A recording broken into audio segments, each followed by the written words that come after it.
segment of the show for this morning.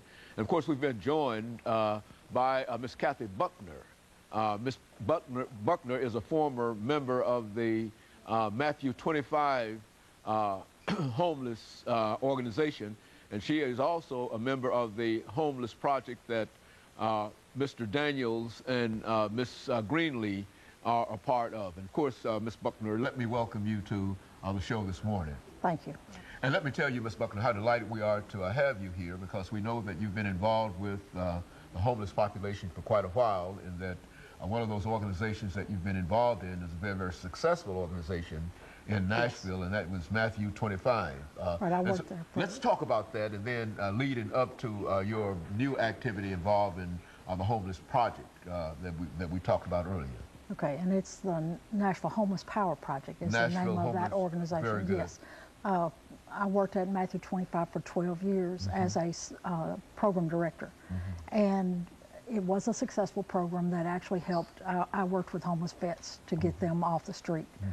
There are at least 500 homeless veterans on the street in any one night here in Nashville. There's already homeless individuals coming back from this war homeless.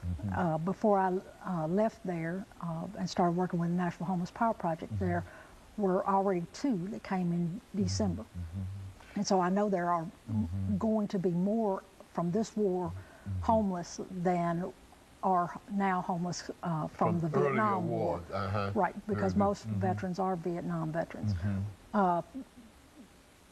I was solicited by the Nashville Homeless Power Project to actually come and work with them because of my work with the Homeless Commission. And it is extremely important that Nashville is true to their promise. As the Homeless Commission, we were one of the 10 key cities that the mayor's office set us up, because he was over that program, to be one of the key cities that actually had a program to end chronic homelessness in the next 10 years. And we are sorely behind in our promise to do that. And that's one of the things I'm working on with the Nashville Homeless Power Project, is to do what we call the Housing Options Program, which will also work towards getting some housing that will be run by formerly homeless and formerly homeless people to serve homeless and formerly homeless people, because we know best what the problems are and know how to deal with the population and want to be able to do that. But the city also needs to make good on their promise, because there is a need for a service center downtown or somewhere else where people can get in out of the elements, that they can use a restroom, that they can get something to eat without having to do panhandling.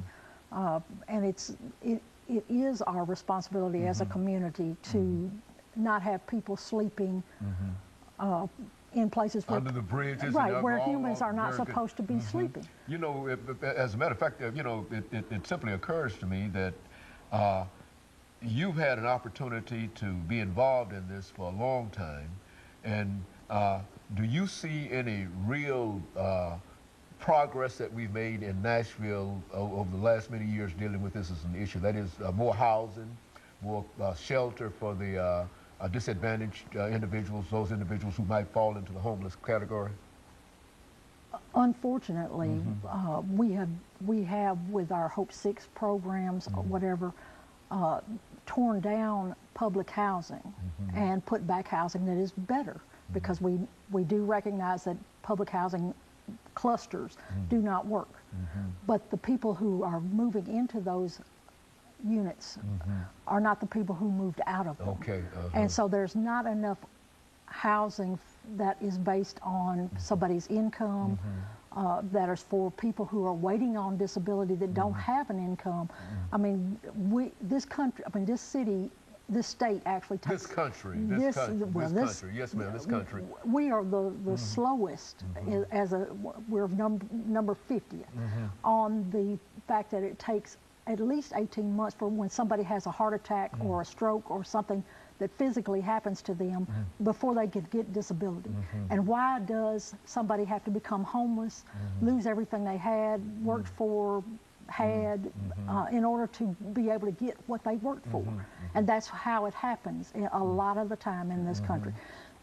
This also is about a third of the homeless in Nashville have mental health issues, and there's not any help for them. There's not any housing, not enough housing. There's a little bit, but there's not enough outreach workers to go out there and say, okay, this person is having a problem, needs medication, needs supervision, needs help.